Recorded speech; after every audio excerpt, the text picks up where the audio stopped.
నిన్న ఒక సిస్టర్ నాకు 10 కామెంట్ల దాకా పెట్టింది. చాలా బాధపడుకుంటా. ఏంటంటే తన భర్త వాళ్ళు ఇద్దరు అన్నలదమ్ములంట. ఒకే ఇంట్లో వేరువేరుగా ఉంటారంట.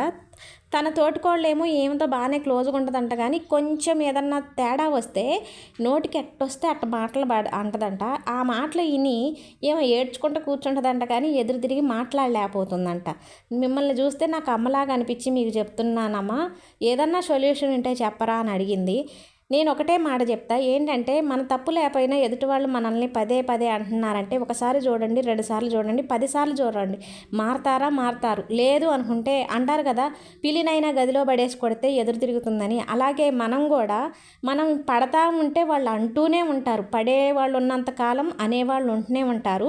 అలా అని పోయి వాళ్ళని తగువ పెట్టుకొని కొట్టుకోండి అని చెప్పను, కానీ వాళ్ళనే ప్రతి మాటకి అదరకుండా బెదరకుండా మనం ఎదురు సమాధానం చెప్పినప్పుడు మాత్రమే వాళ్ళు నోరు మూస్తారు. అప్పటి వరకు కూడా నోరు మూయరు.